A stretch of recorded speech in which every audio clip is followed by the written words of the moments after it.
Et bienvenue sur Africa TV.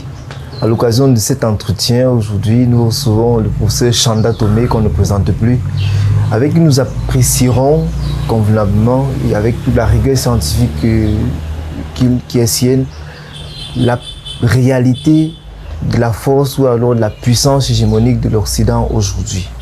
Professeur Chanda Tomé, bonjour. Bonjour. Alors, on pourrait dire rapidement, il y a un thème bateau, l'Occident a chuté. Rapidement, comprenez-vous cela, adhérez-vous à cette idée de manière certaine? D'abord, je pense qu'il est important de faire quelques rappels. On parle trop couramment de Occident, sans savoir ce que ça représente en termes d'aire géographique, en termes de nation, en termes d'alliance, en termes de pacte, en termes d'indications historiques.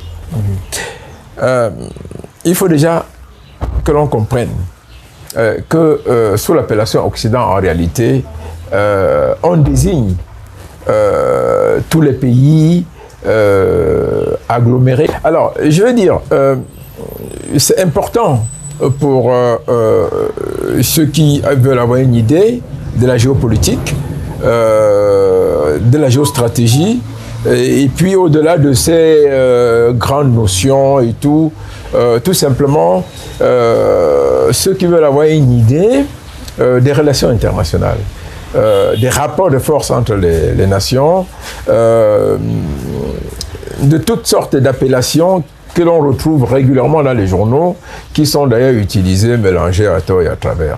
En fait, de l'Occident, il faut comprendre simplement le modèle de gouvernance, de gestion, de construction sociale réelle ou fictive, explicite ou implicite, qui met en avant l'individu par rapport au peuple, qui met en avant l'enrichissement personnel, qui met en avant en réalité la promotion de valeurs qui encensent des préceptes dits démocratiques. Voilà, je dis bien des préceptes dits démocratiques, qui sont tout à fait discutables, si vous voulez. Donc, avec l'histoire et la génération des alliances entre les nations, au gré des guerres, un pays a émergé comme étant une très grande puissance, les États-Unis, et autour de ce pays ou avec ce pays, s'est mise en place une alliance ou même un système d'alliance qui valorise la libre entreprise, qui valorise le capitalisme, qui prône en réalité, comme je l'ai déjà dit tantôt, les droits individuels. Mais, comme vous le verrez, au-delà de ce qui est dit, au-delà de ce qui est promu, au-delà de ce qui est même vanté, il y a toute une autre réalité, et c'est de cela que nous allons parler. Vous m'interrogez sur la toute-puissance de l'Occident, tantôt le déclin de l'Occident. Je crois que il était très important de nous dire de qui il s'agit. Tout à fait. Parle-t-on des États-Unis, parle-t-on de l'Europe, parle-t-on des États-Unis et de l'Europe, ils sont combien, et puis ça me rappelle un député français qui disait vous parlez des sanctions contre la Russie, mais c'est une quarantaine de pays, il y a 250 pays environ, il y a 200-210 pays dans le monde. Et si on prend quelques îles, c'est presque 250 entités qui se proclament souveraines. Donc l'Occident dont on parle en réalité, c'est un groupe d'États formaté sur des préceptes et des valeurs sociales, économiques et politiques que l'on a élevée au rang de stratégie diplomatique, que l'on a élevée au rang de commande, n'est-ce pas, géopolitique. Voilà, s'il faut mettre les choses à plat avant d'entrer dans les échanges. L'Occident, c'est qui? L'Occident, c'est donc les États-Unis. C'est quoi l'Occident? Un système de valeurs individualisé qui prône la puissance de l'argent, qui prône le capitalisme. Et on pourrait dire, bien évidemment, ça veut dire en fait l'Occident, c'est une manière de voir, c'est une manière de penser. Ce ne sont même pas des États, c'est des peuples. Ce ne sont même pas des peuples, c'est tout simplement une idéologie et une doctrine de la puissance. De la construction du bonheur qui est discutable. Voilà, c'est ça l'Occident. Merci professeur.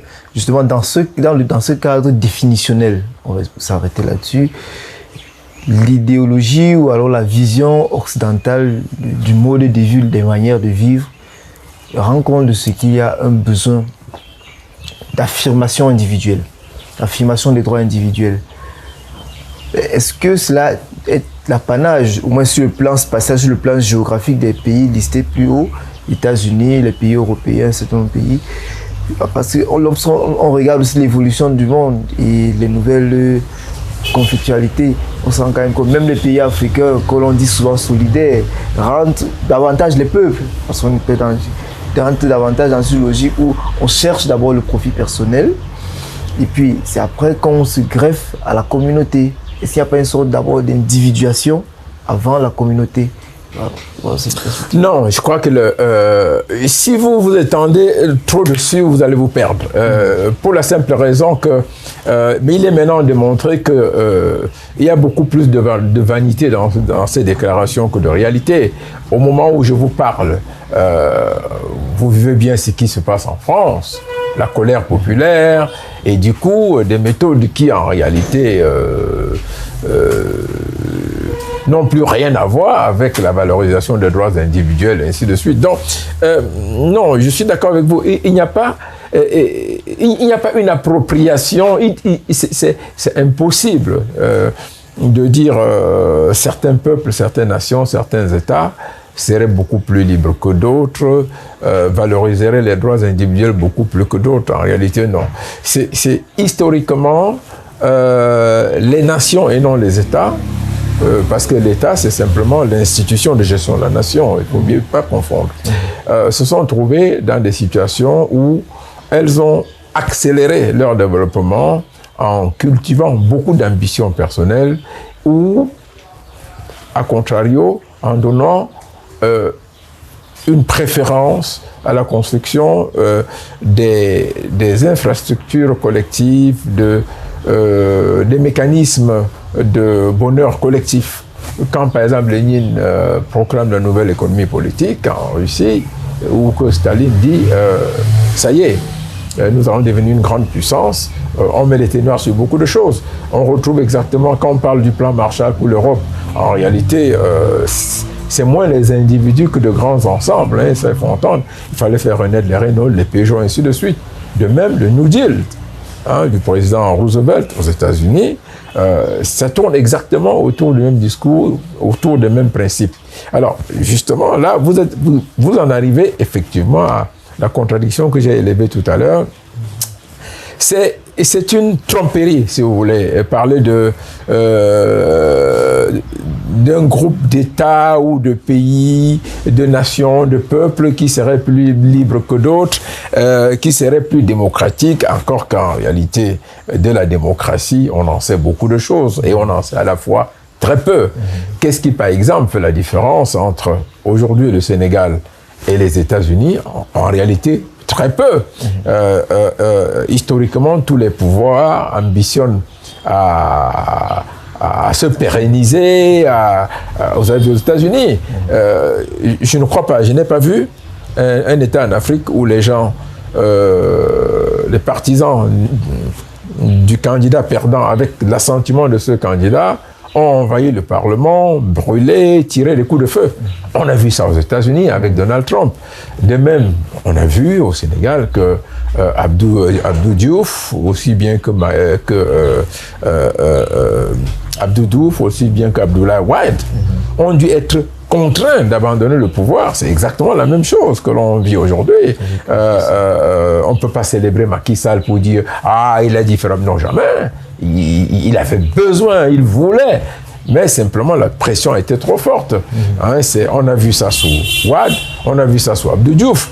Alors maintenant, aux États-Unis, on a vu ça. Le simple fait qu'on parle de possibilité d'une candidature de Macron en France, c'est terrible, attendez. C'est l'unification du caractère humain. C'est même pas l'unification, c'est la consécration de l'humanisme, de l'humanité et de tout ce qui va avec. Les ambitions de pouvoir, l'autoritarisme, l'égoïsme, l'avidité, ainsi de suite. Voilà. Donc, il n'y a pas de modèle, il n'y en a plus de possibilités d'appropriation. Alors, si on parle aujourd'hui, effectivement, de déclin de l'Occident, c'est tout cet ensemble-là, parce qu'on se rend compte qu'il y a eu tromperie, en réalité. Ils ont trompé le monde entier en disant nous sommes des pays libres, et ainsi de suite. Ils ont trompé le monde. Et si on parle de déclin, c'est parce que ces pays sont aujourd'hui enfermés dans des contradictions inextricables. On disait tout le monde peut venir, on est des pays libres et tout. Aujourd'hui, ils en sont à ériger des murs, hein, aussi bien aux États-Unis que partout. Ces pays ont échoué lamentablement dans la gestion de la cité, dans la prise en compte des besoins des populations. Conséquence, ils sont passés à la violence et ils le font de manière encore beaucoup plus brutale que ne le feraient les pays de la périphérie qu'ils qualifiaient de sous-développés. Donc en fait, où est la démocratie? L'Occident, c'est finalement quoi? Ce n'est ni la libre entreprise en réalité, parce qu'on a vu en 2008, si le gouvernement d'Obama n'avait pas décrété le sauvetage des banques américaines, tout le système s'effondrait. Et on s'est rendu compte que l'Amérique vivait à crédit, l'Amérique vivait sur des faux papiers, ainsi de suite. De Gaulle l'avait déjà démontré quand il a obligé les Américains, n'est-ce pas, à ne plus imprimer leurs billets pour vendre à tout le monde dans le monde, en disant, écoutez, nous voulons un stock d'or équivalent pour nous assurer que le change existe. On n'est pas loin du même schéma aujourd'hui. C'est pour ça qu'on parle d'effondrement. En fait, l'effondrement de l'Occident, c'est la mort d'un système pris au piège de ses propres contradictions. Écoutez, aux États-Unis, presque 10 personnes meurent chaque seconde. Avec une arme à feu. C'est une société complètement déréglée. Et c'est vrai, le principe, le discours demeure la libre entreprise, mais ce n'est plus cela. Et encore qu'on a beaucoup réfléchi sur la question pour dire, mais finalement, c'est quoi une démocratie? C'est des gens qui font des élections à répétition. Ben, si c'est cela, les gens qui font des élections à répétition et avec plusieurs candidats, librement, proclament les résultats, même en prenant ce schéma, il n'existe plus de démocratie parfaite, si vous voulez. On a vu depuis Al Gore contre Bush aux États-Unis, on l'a encore vu dernièrement avec Donald Trump. Et s'il faut projeter la démocratie comme une société de bonheur, c'est une vraie catastrophe. L'Afrique serait largement en avance sur les États-Unis. Il y a des villes entières, des régions entières aux États-Unis où les populations n'ont pas accès à l'eau courante. Ça, je peux vous le dire. Et de même, vous retrouverez ça en Chine, vous retrouverez ça en Russie, au Brésil, en Afrique, un peu partout. Mais avec la nuance que personne ailleurs ne proclame qu'on est l'idéal, qu'on est le monde du rêve, ainsi de suite. Et si on passe du pan interne au pan externe, est-ce que on qualifierait de démocratie des États qui s'en vont assassiner, tuer ailleurs, ainsi de suite. Voilà, la libre entreprise serait-elle le libre génocide des autres peuples? Hein, vous comprenez, déjà, l'Amérique, c'est un conglomérat d'aventuriers. L'Amérique s'est constituée comme ça. En fait, c'est inné dans la mentalité, le comportement et l'idéologie américaine de conquérir, d'exploiter, ainsi de suite. Le discours vous dit ils sont très suffisants, mais en réalité, ils sont très pauvres. Ils sont dépendants du reste du monde. Alors, qu'est-ce qu'on fait? On envahit l'Irak pour vendre des armes. Et ça a coûté quoi? Ça a coûté près de 3 millions d'Irakiens expatriés, près de 500 000 morts. Aux Américains eux-mêmes, près de 5 000 morts. On envahit la Syrie, on essaie d'envahir, on tue Kadhafi. Et puis, si vous allez plus loin, on va faire les essais nucléaires au Sahara pour que les pauvres Français n'en subissent pas les conséquences. Et après, quand l'Algérie devient indépendante, on va faire les essais nucléaires loin chez quelques sauvages dans le Pacifique. De même, les fusées, c'est là-bas qu'on va les lancer. Il ne faut pas les lancer en France. Ça peut retomber sur la tête de bons petits blancs. Oui, c'est catastrophique. C'est des choses auxquelles aujourd'hui, lorsqu'on regarde bien à la loupe, on se demande, mais en fait, pourquoi est-ce qu'on aime traiter ces pays de grandes puissances ou même des pays développés? Voilà la réalité. Alors, on dirait facilement que l'Occident est nu. Non, attendez, oui, nu. C'est-à-dire, on a découvert son véritable visage. Oui, nu, oui, c'est vrai, c'est vrai. Ça peut se dire. Nu, ça peut se dire. Mais j'en viens à la présentation que j'ai faite tout à l'heure en disant, il n'y a pas d'aire géographique précise. Ce sont des alliances qui peuvent varier en fonction des intérêts du moment. La nature des régimes. Vous avez vu, aujourd'hui on dit ah mais tiens, les Russes, ils ont déjà perdu la guerre parce que si c'était pour empêcher que l'OTAN ne s'agrandisse, ben elle s'est agrandie. Ben non. La Suède, la Finlande, le Danemark étaient déjà dans l'OTAN en réalité. Et c'est des pays de même système que les États-Unis, que l'Allemagne, ainsi de suite. C'est des pays qui ont toujours pratiqué un anti-soviétisme, un anti-chinoisisme, et ainsi de suite. Donc, je pense que il ne faut pas se tromper. C'est les Africains qui sont restés trompés dans cette affaire. Moi, j'ai souvent dit, tout ce que j'ai ingurgité comme précepte, comme théorie et même enseignement complet dans les relations internationales, j'essaie de refaire le chemin inverse aujourd'hui, parce que c'est un tissu de mensonges effroyable, si vous voulez. Nous, on est resté là, et les types nous disant « Ah, mais tiens, on va vous porter la bonne nouvelle, la civilisation et tout ». Mais en réalité, ce n'est pas de la civilisation qu'il s'agit, c'est tout simplement de la barbarie. C'est ce que l'impérialisme et le colonialisme ont été et demeurent.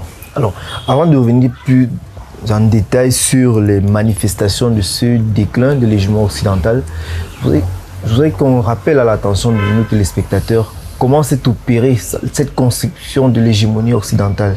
Par quelle voie, à partir de quelle période? Est-ce à partir de la fin de la Seconde Guerre mondiale? Et par quel canot est-ce que cela a été diffusé? Oui, écoutez, vous savez, l'histoire ne pardonne pas. Les erreurs dans l'histoire ne pardonnent pas. Et à chaque fois que des événements historiques interviennent, un certain nombre de rapports de force et d'équilibre se construisent et se mettent en place et peuvent durer très longtemps. Ça engrange pour les uns ou les autres beaucoup de malheur et pour d'autres beaucoup de bonheur. Ça développe des positions de puissance et des positions de faiblesse, pratiquement. Vous savez, historiquement, s'il faut remonter à très loin, la rencontre des continents, vous savez, il y a eu séparation des continents, il y a eu jonction des continents, et ainsi de suite. Les peuples qui ont été les plus volontaires pour quitter leur foyer d'origine sont ceux qui finalement sont devenus dominants, si vous voulez. Quand on projette les Christophe Colomb, c'est des gens qui travaillaient pour des souverains, si vous voulez. Il y avait toute une politique pour aller voir ailleurs, pour parcourir les mers. ça fait beaucoup de pertes, mais le résultat, c'est beaucoup de gains pour ces nations-là.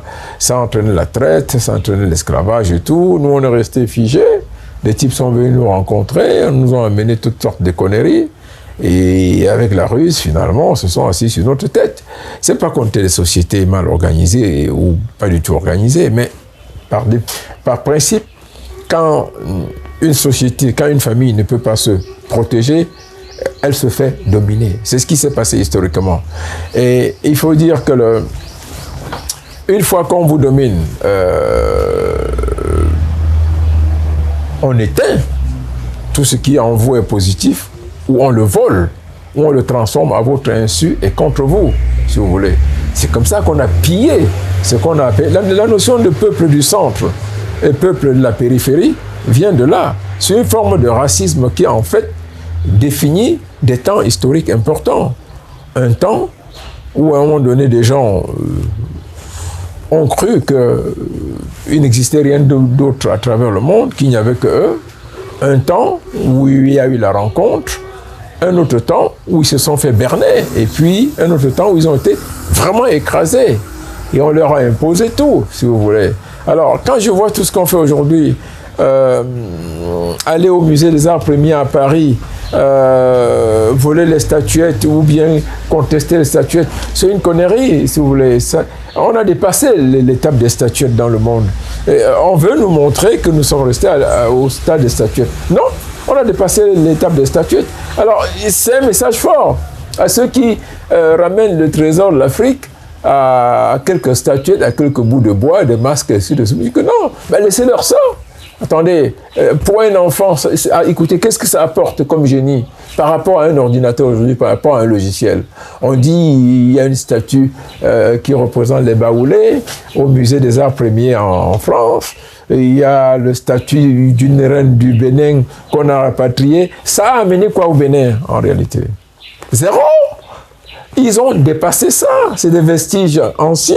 On ne fout rien avec ça, en réalité. Ça représente la mémoire, l'intelligence visuelle et artistique, c'est vrai, d'un peuple, historiquement, mais ça ne porte pas ce peuple vers de nouveaux chemins du bonheur. Ça n'incarne pas, en réalité, une visibilité nouvelle pour s'adapter au monde qui s'installe autour de nous et qui crée de nouveaux rapports de force, si vous voulez. Passez la journée à dessiner dans votre chambre, mais si vous ne savez pas taper sur un ordinateur, développer un logiciel, envoyer un message WhatsApp, vous êtes foutu aujourd'hui, tout se fait avec ça. Il suffit de bloquer Internet une journée, ou bien les échanges, les opérations Orange Money, les opérations de transfert à travers le monde, et le monde entier s'effondre. Voilà la réalité. Quelle est notre part de créativité, d'implication dans l'avancement de ces techniques? Voilà. Nous sommes en train de courir pour rattraper un temps historique où nous nous sommes endormis. Et quand on parle aujourd'hui du déclin de l'Occident, c'est simplement en réalité aussi parce que notre réveil, notre prise de conscience, notre émancipation progressive met à mal des préceptes, des acceptions, des convenances, des conclusions, des thèses et des hypothèses qui nous ont été imposées et à partir desquelles les peuples qui nous ont dominés ont bâti leur puissance et leur richesse. Aujourd'hui, ça ne tient plus parce qu'en réalité, la marge de notre dépendance diminue.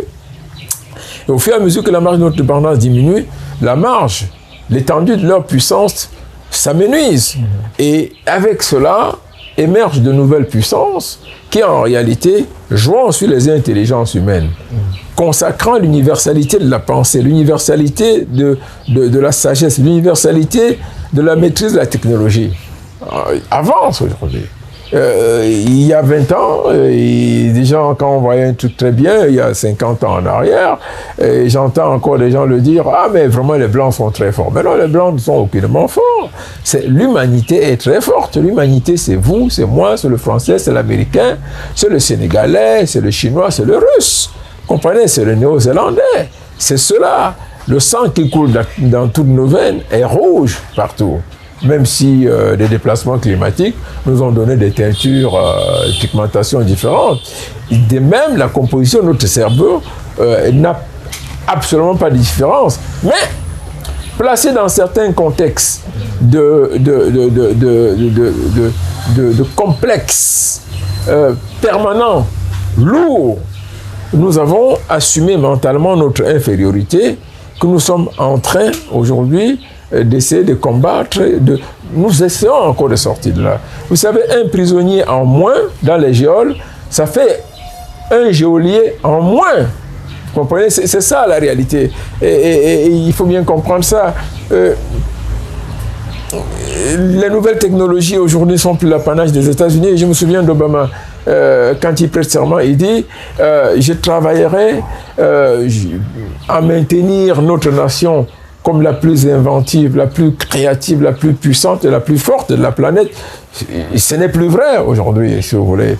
Russes, Chinois, Brésiliens et même des jeunes Camerounais ont des technologies que les Américains n'ont pas.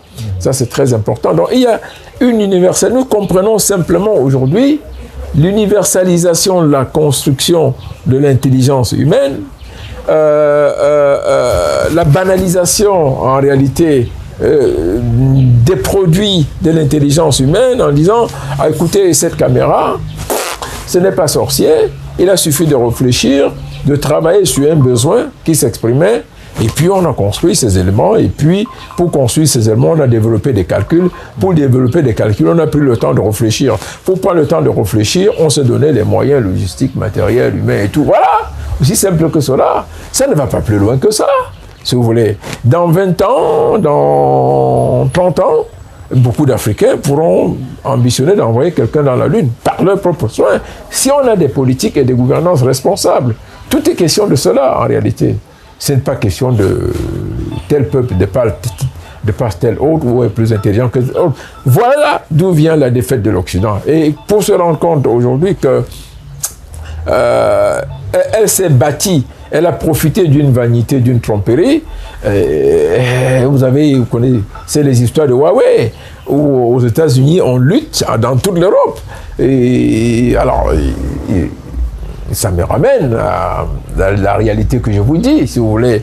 On dit, ah mais tiens, à cause de l'Ukraine, il ne fallait pas aller en Ukraine. C'est pour ça que le Danemark, la Suède... attendez, c'est à cause de l'Ukraine que le Danemark et la Suède ont interdit Huawei? Ben non, ça veut dire que c'est une équipe, c'est un camp, c'est une forme de pensée, de gouvernance des nations impérialistes et colonialistes qui ont toujours existé, qui ont toujours été ensemble.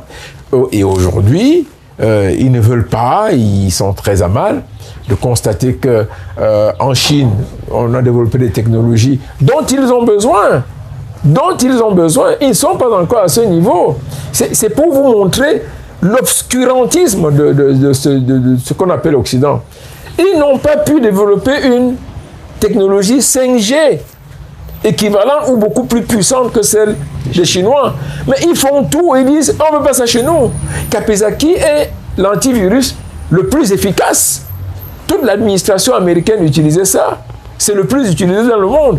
Et du coup, ils se lèvent le matin, ah mais non, si on utilise ça, il faut qu'on interdise, parce qu'à travers ça, on va nous espionner. Pendant ce temps, vous avez Google, vous avez Meta, vous avez Microsoft et tout, qui sont dans votre salon, dans vos toilettes tous les jours. Qui leur demande quoi? Alors, il suffit que vous preniez un pas en avance. Vous voyez en avance, ils disent, c'est vrai, c'est bien fait, mais on ne veut même pas ça. Il faut interdire la libre entreprise, les droits de l'homme, la libre concurrence. C'est où finalement? C'est nulle part. Comprenez? Et on aurait dû comprendre ça depuis très longtemps. Parce qu'en fait, ça voulait simplement dire, vous restez à un certain stade de production, de comportement et de culture, tel que se limiter à la production de matières premières non transformées. Comme ça, nous allons nous occuper de les transformer et on va faire tout ce qu'on en veut, si vous voulez. Vous savez combien il y a de pièces dans un véhicule Toyota? Près de 3000. Un véhicule Toyota, près de 3000. Et dans un téléphone comme ça, il y a près de 1500 pièces qui viennent d'ailleurs et qui correspondent à des technologies différentes, à la fois de fabrication, à la fois d'assemblage et ainsi de suite. Et ça veut dire que en fait, ça ne vient pas d'un seul pays. Ça vient un peu de partout. Mais on vous dira, écoutez, tout ça, ce téléphone est américain, il est français, il est suédois, et on ne vous dira jamais que ça a été fait ailleurs. Vous avez vu que le Brésil a développé une industrie aéronautique et même militaire. Les avions Embraer, n'est-ce pas, sont d'excellents avions sur les moyens courriers, sur les courts courriers, sur les transports, les axes régionaux. C'est acheté partout dans le monde. Mais on fait tout, on fera tout pour les éteindre. Voilà la réalité. Est-ce que Dangote n'a pas développé une des plus grandes raffineries dans le monde? C'est une question de volonté au Nigeria. Ça va réduire, ça va amenuiser la dépendance du Nigeria. Un grand pays, premier producteur de pétrole, un des plus grands producteurs de pétrole dans le monde, mais qui importe tous ces produits finis, essence, gasoil et tout. Et ça commence où là? Voilà la réalité. Pourquoi est-ce que nous n'avons pas fabriqué des chocolats alors qu'on a passé le temps à produire du cacao et tout? Alors, il suffit aujourd'hui de prendre la décision de produire du chocolat en Afrique et vous voyez ce que ça réduit en termes de dépendance pour nous et en termes de puissance pour ceux qui avaient bâti leur fortune, leur réputation, si vous voulez, et leur auréole là-dessus. L'Occident, c'est un conglomérat de résidus de colonialisme et d'impérialisme. Même toutes les grandes entreprises, les Peugeot, Renault, Ford, tout ça, Chrysler, IBM, tout ça, ce sont des résidus de conglomérats colonialistes. Vous allez chercher très au fond, vous verrez toujours qu'il y a quelqu'un qui a été implanté quelque part dans la périphérie ou dans les Caraïbes ou en Afrique et qui a volé les gens, qui a pillé, ainsi de suite. Et puis, par un système de revolving et tout, on arrive 5 ans, 100 ans, 400 ans après, une multinationale qui vous en impose. Ils sont restés combien les Boé en Afrique du Sud? Combien de temps? Plus de 500 ans. Et c'est aujourd'hui, on essaie de faire autrement, mais c'est très très difficile. Je peux vous dire qu'en Afrique du Sud, la situation est extrêmement complexe. Sortir du ghetto est très compliqué. Ils nous ont mis dans une situation terrible. Mais on va se battre. Et au fur et à mesure qu'on va se libérer, qu'on va effectivement faire les choses par nous-mêmes, qu'on va essayer d'avoir accès, de développer notre intelligence dans le champ des nouvelles technologies, cette puissance va s'effondrer. Et c'est pour ça qu'on parle de l'Occident avec autant de négation, de négativité aujourd'hui, parce que lorsque l'on voit la guerre en Ukraine, en fait, il n'y a pas de guerre Ukraine-Russie, il y a une guerre Occident-OTAN-Russie. Et là, ils sont omnibulés. Il faut y aller avec tout ce qu'on peut, même si ça entraîne un effondrement de leur société. C'est ça, l'Occident. Alors, il faut y aller avec tout ce qu'on peut. Et on constate effectivement qu'il y a un levier ou alors même un outil que l'Occident utilise à son aise, c'est les médias.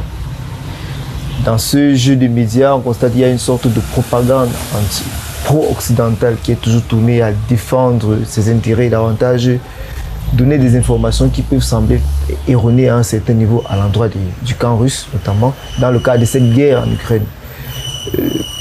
Comment comprendre cette décadence de l'éthique déontologique des médias occidentaux? Non, c'est vous qui parlez de décadence. L'Occident est dans son rôle. Les États-Unis sont dans leur rôle. On est plus fort que vous, on vous écrase. On a les moyens de vous dicter, on vous dicte. On a les moyens de supprimer vos langues, on les supprime, on vous impose les nôtres, si vous voulez. C'est cela, c'est une loi de la nature, si vous voulez. C'est un peu comme le mal et le bien. Il y a une relativité lorsqu'on me parle du mal et du bien, parce que c'est bien par rapport à vous, c'est peut-être mal par rapport à moi, mais l'inverse est vrai, si vous voulez. C'est ça la réalité. Je pense non, ce serait un tort. C'est pour ça, quand quelqu'un comme moi est parvenu au stade où je suis, ok, j'ai dépassé largement 60 ans, j'ai fait un peu le tour du monde. Ce n'est pas à moi aujourd'hui qu'on enseignerait quelque chose que je n'ai pas vu ailleurs. Mais lorsque je fais mon bilan, je me sens complètement ignorant. Parce que tous les outils et la plupart des instruments d'analyse que j'ai ou que je développe, je me rends compte qu'en réalité, ils m'ont été imposés. La plupart sont intoxiqués. La plupart sont complètement anachroniques, sont déformés, ont été fabriqués pour m'abrutir, si vous voulez. J'ai honte un peu parfois de me définir comme intellectuel, parce que je suis un produit de la négativité de l'évolution sociale de l'Afrique. Il Il faut prendre l'eau de Javel pour laver le cerveau de gens comme Sanda Tomé pour retrouver une Afrique nouvelle. C'est très grave, si vous voulez. Même l'eau de Javel n'y arrivera pas. Parce que nous, c'est inconsciemment, d'ailleurs, que nous nous abreuvons de ces choses-là et que nous continuons à les rependre. C'est une véritable catastrophe, si vous voulez. Voilà où est-ce que nous en sommes aujourd'hui. Donc, l'Occident est dans son rôle et se bat pour sa survie. Elle se battra jusqu'au bout. Elle investit tout ce qu'il faut dedans. Vous n'avez qu'à voir le discours de Macron. Mais dans le même temps, il faut voir le genre de résistance. Vous avez suivi le discours de Ouattara en France, quand on lui parle n'est-ce pas, d'énergie propre, ainsi de suite. Oui, Ouattara dit, mais attendez, vous êtes développé avec quoi? Avec les choses que vous nous dites aujourd'hui de supprimer. Vous avez pris le temps de devenir des puissances, de satisfaire les besoins de vos populations et tout. Et vous venez nous dire aujourd'hui, ah, non, pour la planète et tout, pour l'avenir, pour nos enfants, il ne faut pas utiliser les insecticides, il faut éliminer tel produit. Ah mais non, ne plantez plus le cacao, ne faites pas ceci. Et Ouattara dit, attendez, entre les plantations de cacao et les usines occidentales, en France, dans tous ces grands pays-là, qu'est-ce qui est plus nocif pour la planète? L'urgence est où aujourd'hui? D'arrêter vos usines, vos pratiques, vos modes de consommation, ou d'arrêter le planteur ivoirien. La même chose quand l'entretien entre Paul Biya et Emmanuel Macron et Hollande au Cameroun, vous avez suivi lorsqu'il lui parle de ces histoires de mandat présidentiel. Est-ce que la réponse qu'il lui donne, en fait, c'est de lui dire allez vous occuper de ce qui se passe dans votre pays. Nous réglons, nous, ici, ce qui se passe au Cameroun. Mais de grâce, il y a ça en arrière-fond. On a trop subi de vous. On a trop reçu d'ordre de vous. On ne savait même pas pourquoi on acceptait. Aujourd'hui, c'est un peu terminé. Vous êtes un visiteur, c'est très poli, mais n'allez pas jusqu'à un certain seuil. C'est le discours que tenait Kadhafi, que tenait Sankara, que tenait au Chili Salvador Allende, que tiennent encore les sandinistes, qu'a tenu pendant longtemps Fidel Castro, ainsi de suite, et qu'on retrouve un peu partout. Et pour y arriver, il est important de transcender la banalité des discours panafricanistes pour s'investir dans la créativité intellectuelle, sociale et technologique. Parce que c'est cela qui importe aujourd'hui. C'est cela qui est important. Il faut remplir les bibliothèques de ces pensées, de ces idées, de ces créations. Et tenir 1000 discours sur les réseaux sociaux, insulter, injurier, ça ne changera rien. Insulter Macron, insulter Joe Biden, dites tout ce que vous voulez, mais ça ne changera rien. On a besoin de création. L'Afrique a besoin de laboratoires. Il faut donner on a l'argent, on a les moyens pour ça, si vous voulez. Il faut développer, cultiver nos génies. Sinon, on n'ira nulle part. Quand on dit que l'Occident s'effondre, c'est parce que cet Occident-là, aujourd'hui, est placé devant un défi. Elle n'a même plus suffisamment de médecins pour soigner sa population à cause de toutes les maladies que son mode de vie a orchestrées. Elle n'a plus assez d'ingénieurs pour continuer le développement de ses ambitions technologiques. Elle est obligée de voler chez nous, de confisquer nos enfants, de les inciter à venir s'implanter au Canada. Il y a près de 200 000 ingénieurs, médecins, professeurs camerounais en Allemagne qui sont finis. Ça fait près de 5 millions de hauts cadres, rien que pour un pays comme le Cameroun. Si vous mélangez le Sénégal, le Nigeria, le Cameroun, la Côte d'Ivoire, c'est près de 50 millions de personnes extrêmement brillantes que l'Occident confisque, si vous voulez, s'accroche là-dessus, mais juste les presse comme des citrons pour en attraper le jus, pour limiter son déclin, pour limiter sa défaillance, pour limiter son manque. Il faut que nous développions des politiques nationales extrêmement conséquentes pour accueillir la diaspora, pour inciter nos enfants à rester, ceux qui sont formés à rentrer. Ce n'est que comme ça, en réalité, qu'on va répondre aux défis que nous présente la chute de l'Occident. Parce que cette chute, ce n'est pas qu'elle est inéluctable. Elle est en cours. C'est un processus qui a commencé, qui va s'accélérer. Mais comment y répondre? Comment y faire face? Voilà la réalité. Sans des gouvernements responsables et des politiques ambitieuses, nous n'y arriverons pas. Alors, il n'a pas, non, on est déjà dans le cadre des solutions, il n'a pas du citoyen lui-même. On dit il faut des gouvernements responsables, avec des politiques ambitieuses, adaptées, mais la part du citoyen. Mais attendez, quand on me dit de la part du citoyen, Ce serait facile de tout attendre du gouvernement ou de l'État. Ben non, attendez, je pense que soyons conséquents. Quand on parle de la part du citoyen aujourd'hui, c'est la responsabilité individuelle de chacun de nous. Qu'est-ce que nous faisons en réalité? Qu'est-ce que nous faisons? Qu'est-ce que nous sommes en mesure de faire? Comment est-ce que nous nous définissons dans la société? Quelle place nous nous octroyons? Comment nous nous voyons dans le processus de production, dans le processus de challenge, n'est-ce pas, de nouvelles ambitions, de nouveaux défis pour la construction de nouveaux rapports de force? Chacun de nous est un acteur majeur. Ça, il dit souvent, j'ai des jeunes qui viennent de l'étranger ou qui m'écrivent de l'étranger. Ah, mais il n'y a rien au pays. Ah, je viens, je vais faire quoi? Mais attendez, mais c'est très grave. Là où tu es, tu fais quoi? Tu fais quelque chose ou on t'utilise pour quelque chose. Tu es dans des sociétés qui se sont construites d'une manière ou d'une autre, qui sont en train de se construire encore. Tu arrives à une étape, à un moment où ces gens ont atteint une certaine étape, tu te contentes de ça, tu ne te poses pas la question, qu'est-ce qu'il faut faire pour ta propre société d'où tu viens? Tu veux en réalité que tout le monde soit mort ici au travail et que tu viennes t'installer. Mais non! Tu es un acteur majeur. Chaque citoyen est un acteur majeur. Chaque individu, quel que soit son statut, compte dans le processus. Et vous savez, le développement est d'abord citoyen. Il n'est ni étatique ni gouvernemental. La responsabilité sociale est d'abord individuelle. Elle n'est pas d'abord collective, si vous voulez. C'est de la manière dont nous nous projetons individuellement, dont nous nous comportons, dont nous traitons nos propres soucis et ambitions, que se met en place de manière macroéconomique, dans la globalité, un développement collectif pour toute la société. Mais jamais se dire que, ah oui, mais parce qu'on n'a pas dit ici, parce que la télévision n'a pas annoncé. Écoutez, moi j'ai des employés de maison qui arrivent les jours fériés pour travailler. On a une convention. Quand ils arrivent pour travailler les jours fériés, je calcule la quotité de leur salaire au quotidien et je leur donne ça fois 4. C'est très important. Et même, j'ai vécu ça. Pendant que j'étais étudiant en Europe, j'ai vécu ça.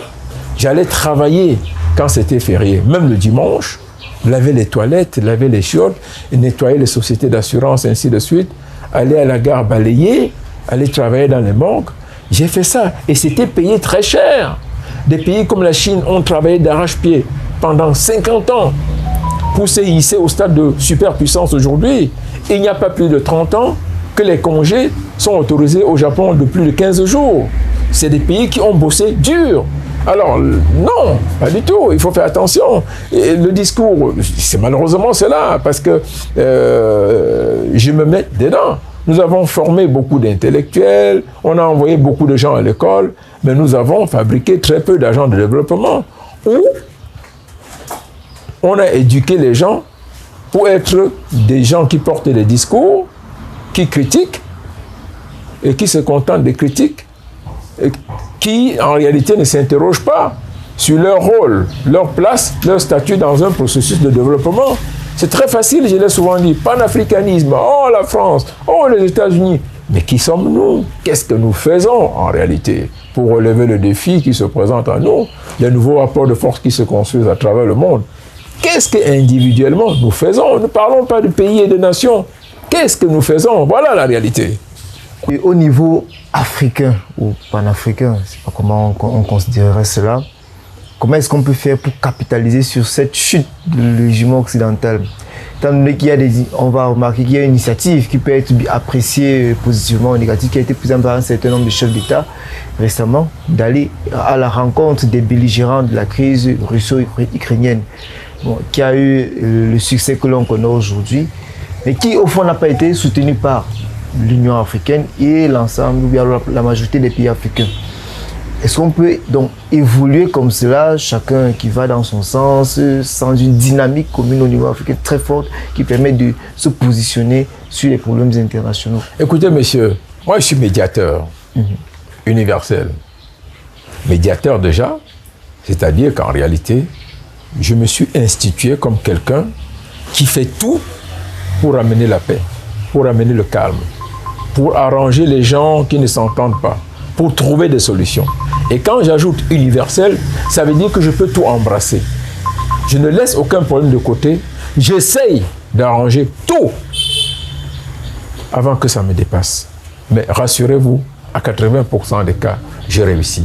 Parce que le problème, c'est déjà avoir la volonté de s'engager, de se déterminer comme quelqu'un qui est utile socialement. Parce que j'ai eu un décret pour me désigner médiateur au Cameroun ou médiateur aux Nations Unies. Vous pensez que le président Paul Biya m'a désigné, ou que le pape m'a désigné, ou que le secrétaire général des Nations Unies, Antonio, m'a désigné? Non. J'ai le sentiment qu'il faut faire quelque chose, que parvenir au stade où je suis, avec les connaissances que j'ai, le peu d'auréole que j'ai, le peu de parcours que j'ai, le peu d'expérience et d'expertise que j'accumule, je peux, en regardant mon propre passé, ma propre histoire, faire quelque chose pour les autres, faire quelque chose pour apaiser la société, faire quelque chose pour qu'en réalité, ce qui doit se gâter, ce qui doit se combattre, se battre, s'arrête, que ce soit différent, ainsi de suite. Les gens ont toujours tendance à croire qu'ils vont se coucher dans leur lit et on viendra les chercher pour leur affecter un rôle. Dès que vous naissez, vous avez un rôle à jouer. C'est très important. Le premier jour où vous poussez votre cri en sortant du ventre de votre maman, vous avez un rôle à jouer dans la société. Vous êtes quelqu'un dans le monde. Vous êtes un fragment de la construction du bonheur de l'humanité. Vous êtes un espace moral. Vous êtes un pôle de culture. Vous êtes un porteur d'espoir et d'espérance. C'est ça, la réalité. Il ne faut pas projeter ça ailleurs. C'est sur place. C'est en vous et par vous.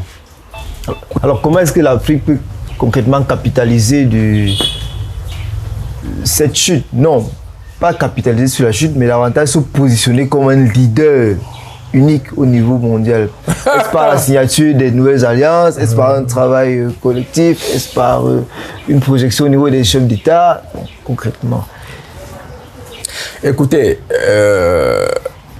l'Afrique constitue déjà le groupe d'États le plus nombreux.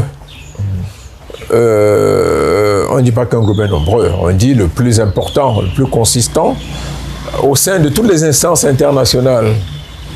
Ça dit que l'Organisation des Nations Unies et toutes les institutions spécialisées ou subsidiaires qui sont rattachées aux Nations Unies, qui sont rattachées à l'Organisation des Nations Unies. Tous les autres traités qui, d'une manière ou d'une autre, ont été négociés et conclus sous les auspices de l'Organisation des Nations Unies ou toutes sortes d'autres arrangements connexes. Mais être puissant, jouer un rôle de leadership sur la scène internationale n'est pas simplement une question de nombre. C'est aussi une question d'organisation, c'est aussi une question de moyens, c'est aussi une question de stratégie. Et c'est davantage, d'ailleurs, une question de stabilité et de réputation interne, si vous voulez. Vous savez, on respecte les familles mieux lorsque l'on connaît la stabilité de ces familles, comment ces familles vivent, si vous voulez.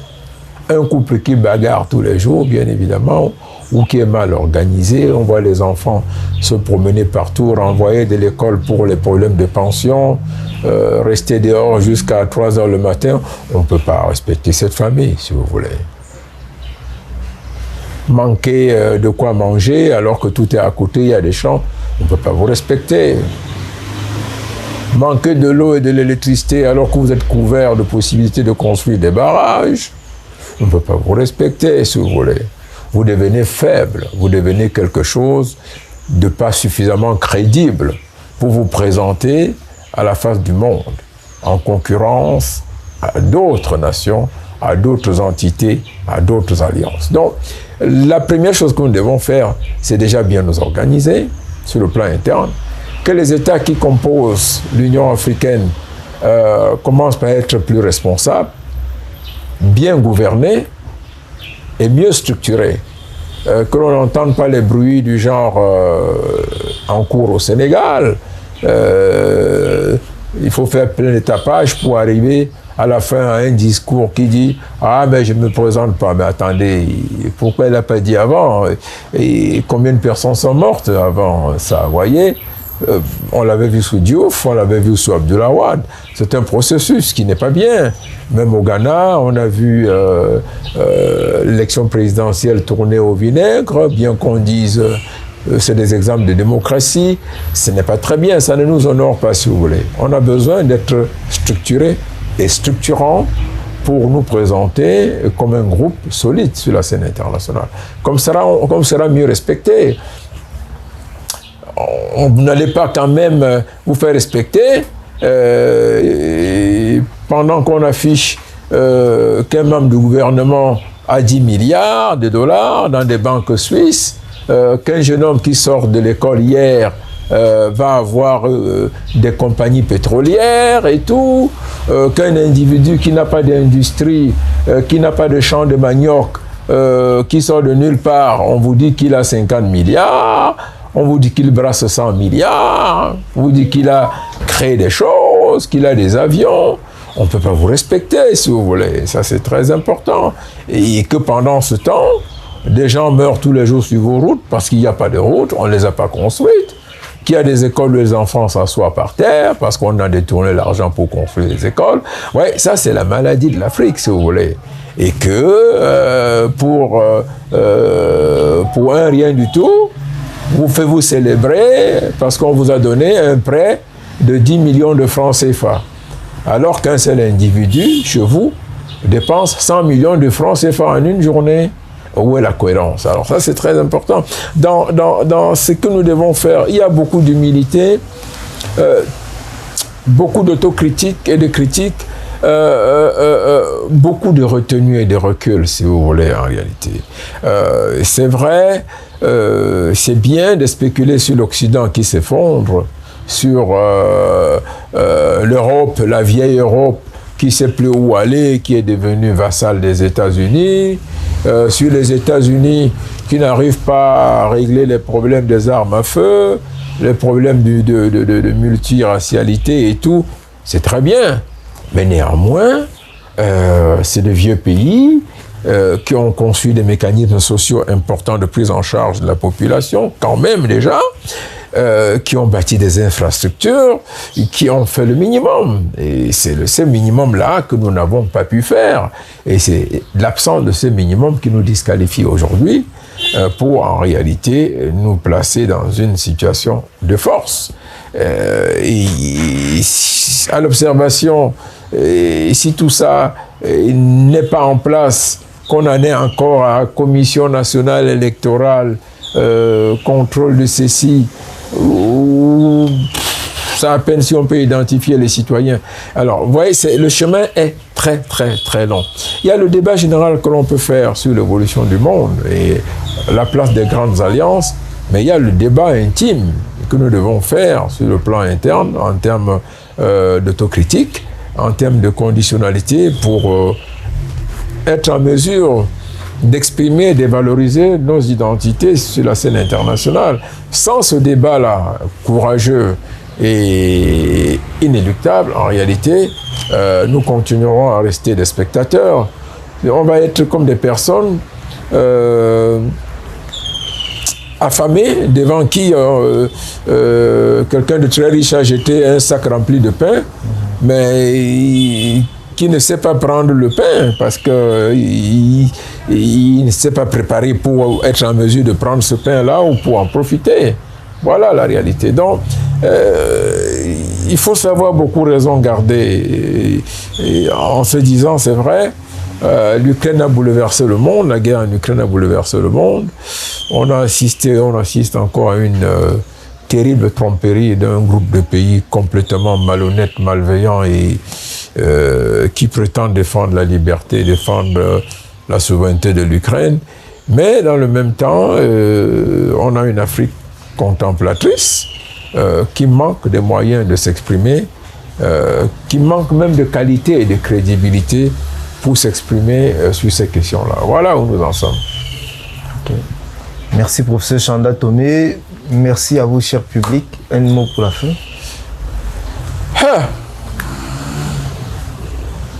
On a commencé, on avance.